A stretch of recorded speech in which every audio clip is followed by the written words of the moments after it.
So I've been in the process of drafting today.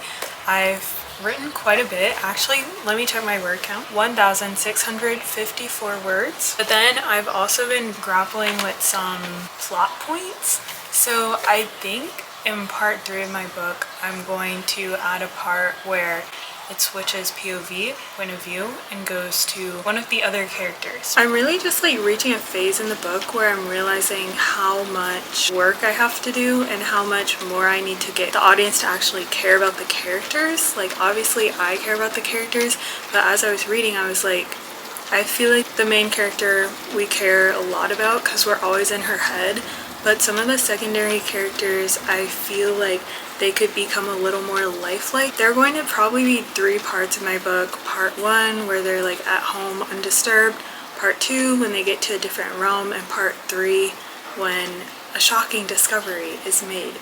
So I just need to provide more build-up and context, I would say, to that shocking discovery that's going to be made. I realize that's going to take a lot of work going back to past chapters, doing a lot of edits, just adding some distinct details to some of the parts that I've already written when I'm editing. And I'm realizing that part 3 is going to be very long because there's a lot that needs to be settled, a lot that needs to be expanded upon, just a lot of things to rectify, I would say. But I'm really excited to work on this new POV that I'm introducing because it just was writing about it. It came in my little brainstorming process when I was writing my notebook. I just really think that's the best way to go about making the audience actually care about this character. I'm battling with one idea that would change a lot about part 3, but right now I feel like it makes sense to just add this POV and maybe not do the extreme thing that I was thinking about doing with this draft. I know that's very vague, but drafting is so wild. Like, you can just make anything happen. I was thinking this would be a rational way of going about things because I already have one chapter that's told from kind of like a third person point of view. It's third person past tense. It doesn't really have it's kind of like an omniscient narrator. With this chapter, it would be third person present tense in the head of one specific character that's not with the main character to kind of give some context of what she's doing to help the main character with another side character that's the love interest's brother. Long story, but I think it's necessary and I think it would add a lot of context and clarity to why we haven't seen as much from her. In the third part, there needs to be a lot more from the best friend that really kind of gives more urgency to the situation. We get to know better why she acts the way she acts, why she was so hurt when the main character betrayed her. So yeah.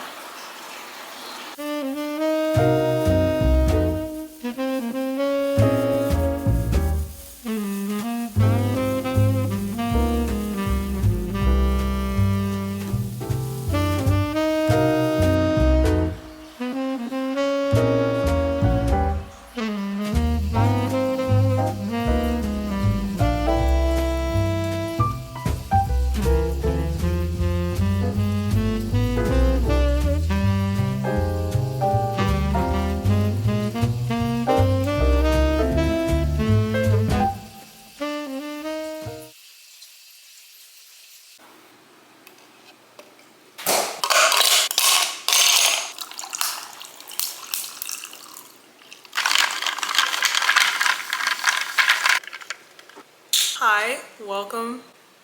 I just started my summer class, so that really needs to be my main priority, but I really want to write today. And I know like the last clips I filmed, they're a little bit bad, a little bit dark, I was being a little quiet. We're gonna try to rectify that today. I'm so excited because I'm working on chapter 20. Chapter 20 follows one of my side characters and she's my main character's ex-best friend. And I'm super excited because the chapter is told from her point of view. You just really get to see what she's doing while my main character is trudging through the underworld. And I'm so excited to write that because I get to write a scene where they're researching in a library, and I just love scenes like that because they feel very like close to home, like as a student. I'm writing that from third person point of view past tense, as I think I said in the last clips. I like writing in third person past tense. I was going to do present tense though, because I feel like present tense makes more sense because actions are happening in present tense, but I really hate writing in third person present tense. Whenever I read back over it, half the sentences in third person present tense just throw me off a lot and sound really weird, so I don't really want to do that. So I probably won't be changing it, and it'll just stay past tense, and I honestly think that's fine. We have a coffee. Let's do 25 minutes actual schoolwork and let's do 10 minutes writing maybe, or let's do 8 minutes writing. That's a good middle ground. Yeah.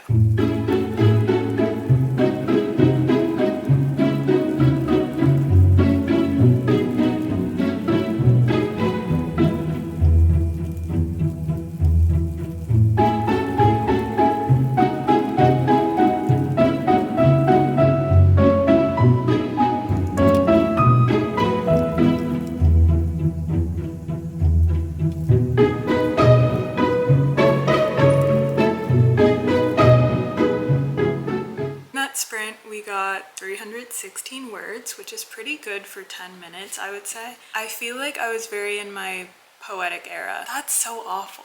Sometimes I hear myself speak and I'm like, shh, shh, shh, shh, shh. That's enough. You've had enough speaking time. Anyway, I was in my poetic, what's a better word for that? My artiste awakening. I don't know.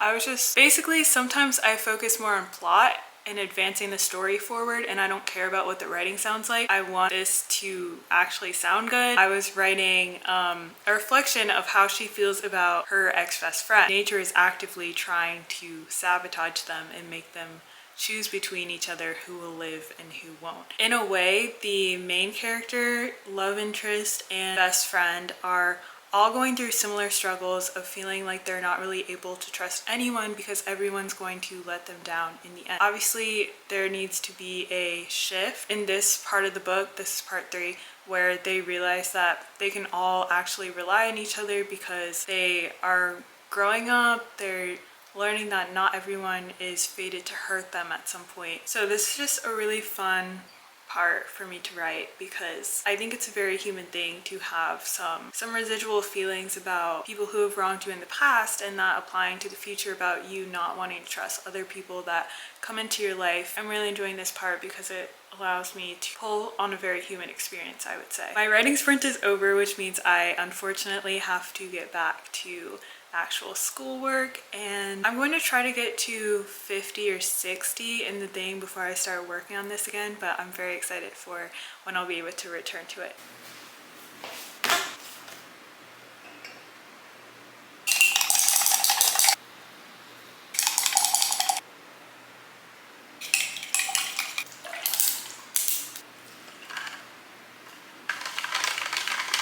I'm here at my strange looking cheese board because I'm going to talk more about my book. Some of the last footage that I filmed was really, let's just say, interesting. It was very interesting. I cut a lot of it because the color grading was so bad, and I was like, what is going on? And then I just kept repeating the same thing over and over again. Since the last clip I filmed, I have been working on my book. I've been doing a lot of brain dumping recently because I'm just realizing, well, not just, I think I was putting it off in the first draft because I was like, really don't want to have to deal with this right now, don't want to think, but now that it's the second draft, I actually have to start to think about those things that I've been putting off, unfortunately. So I have my plotting notebook. I'm just going to be using it to kind of help me through some new chapters. I'm currently working on chapter 21. I finished the point of view chapter, and I actually made a pretty big change to it. I think in the very first clips of this video I was saying I'm essentially going to take the easy way out. Like, there was something I'd been planning on doing, but then when I actually got to it, it didn't really feel right.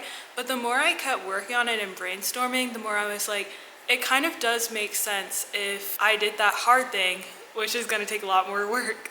So I'm excited to kind of flesh that out and get to know the plot better, because I feel like I know the characters pretty well now, so working on the plot is just my main focus at the moment. I had to do a lot of math to basically create this timeline because I couldn't keep track of everything that was going on in my book And essentially in the book, there's a cycle where only 78 people can exist in the cycle at the same time. I had people leaving the cycle, and then I was thinking about what if they can return to the cycle, but then I was like, that's like opening a whole nother can of worms, and I don't really want to do that. I'm doing a version of what I intended to do, but it's more simplistic than I originally was trying to make it, because I have a lot of grandiose ideas whenever I'm plotting my books. And I kind of just think about main outcome and some things interspersed from the beginning to the end, but I don't really rationalize how I'm going to get all those puzzle pieces to kind of work together to form a coherent whole. I recently started a new job, so really haven't had time to work on the book as much as I would like to, unfortunately, because this is very fun to me, but I've been too exhausted. I'm also in a summer class, so that takes up a lot of my time. I'm just going to, I pulled up my code. I have a lab due tomorrow, so I actually have to finish coding something, preferably by the end of today, if not by the end of tomorrow, but I've work tomorrow. So, anyway, there are 3 parts in the book.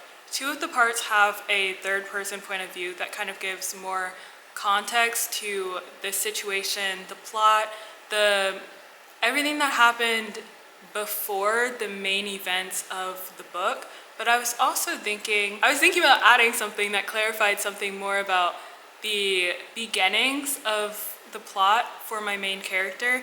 I already added third-person point of view from one of the side characters, and I think that was very beneficial in moving the plot along in the current day. But I think more context to the past, if I'm able to work that out, would really just solidify the plot even more and make it seem like this little twist didn't really come out of nowhere, because a lot of times I find myself adding characters that are very essential to the plot, but I don't realize how essential they are until I start brainstorming and then realizing I need someone to perform this role, and this person is already a character that's pretty important, so why don't they just perform this important role? I really don't like introducing more characters than I have to. I feel like when you have a really crowded ensemble, then it just gets really hard to follow the characters, hard to distinguish them from each other, and difficult to kind of care about them because there are so many people that were introduced at around the same time. So it's like, why would I even care about these people if they just appeared, I don't really know anything about them, and they don't perform any beneficial part to the plot? Like, I really like adding comedic relief characters, mostly when I'm not writing fantasy, and I've written like a rom-com before. That was really fun to have mostly a comedic relief character, and also some more fluffy chapters that don't really benefit whatever's going on in the future of the plot. It's just kind of to flesh out currently the main character and the people that she's surrounded with. But I think in fantasy books, it's more important to really be focused on whatever's going on at hand and to kind of keep inching the plot along, because a lot happens in most fantasy books and usually they're pretty long. And because of that constraint of time that you're already working with, it's kind of like you need to develop the characters as the situations are unfolding. You can't really push that to like a later part of the book. Anyway, cheese plate walkthrough. We have some brie, honey goat, crackers, and a laughing cow slice. I'm kind of just going through and looking through where I left off in my book. I am at a part where one person who is going to be a main antagonist is kind of leading the main character away from like all the people that are on her side. The main character already kind of knows to be kind of suspicious of this character because already she's kind of a leader of some people that are also pretty suspicious. So because of that, my main character is on high alert. My main character is being personally assigned a job by this antagonist, and essentially while she's doing this job, I need her to stumble upon a secret passageway and find out that this character really is someone that she should actually be suspicious of, because she's already very suspicious about this person.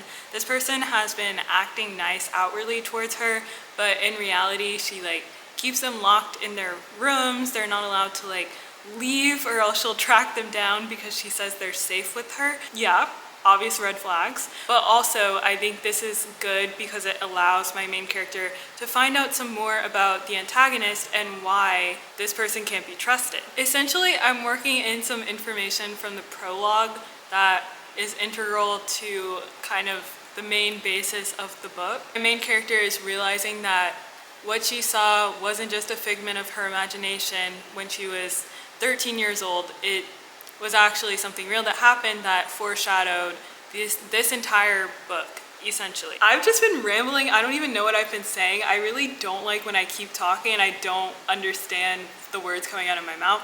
But hopefully that made some sort of sense and I can piece it all together in a way that is comprehensible. If not, I'm sorry. But I'm just going to work on this.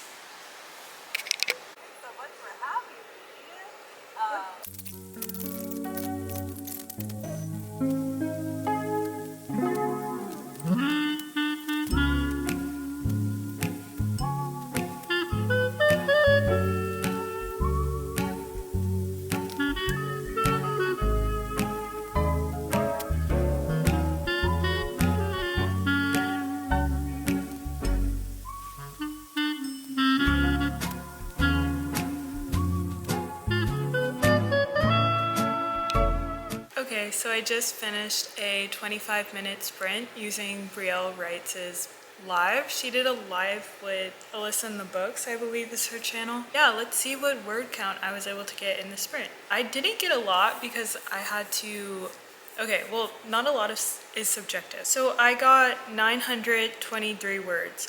Now that I'm seeing that, that's actually a lot of words. It's a lot more than I thought. I thought I got around 400, but that's actually pretty good. I was doing a bit of research in terms of like looking up better word choices because I keep using the same words over and over again, and that really frustrates me when I'm editing because it kind of feels like I'm not making progress because I'm just using the same thing, like recycling, and I don't know, for some reason that just really annoys me when I'm editing. So I try to look up new words. I just do like define and then the word I keep using and then I pick a synonym. So, and I also did a little research buildings to try to set my scene better. I think when I was plotting out this part of the book, I was thinking about the chapel in Romeo and Juliet. Specifically, I think Baz Luhrmann. Okay, yeah. The Baz Luhrmann Romeo and Juliet, the scene where they have the chapel with like the huge cross with all the lights.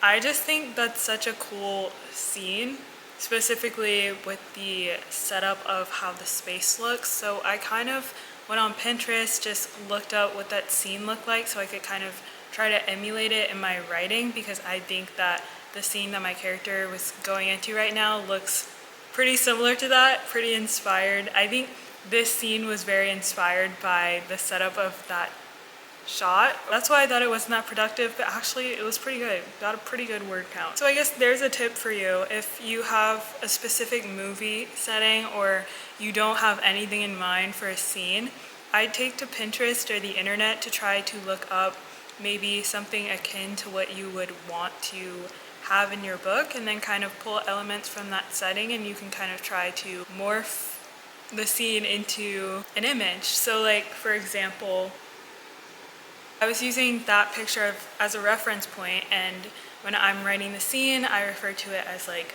dark space, glaring candles. I just look at the picture and I'm like, this is something of note that I would like to have. I think I could also add like marble or tiled floor, fluorescent lights, but I didn't want those aspects in the scene, so I didn't add them. But yeah, tips for you. I really can't spend that much time writing today because I do have a lab due tomorrow. So I'm going to just go and work on my lab a little bit. I think I'm actually gonna call things there and end this video. Thank you so much for watching. I know this was kind of a rough one, but I'm having a fun time trying to be as productive as I can within these Camp Nano months.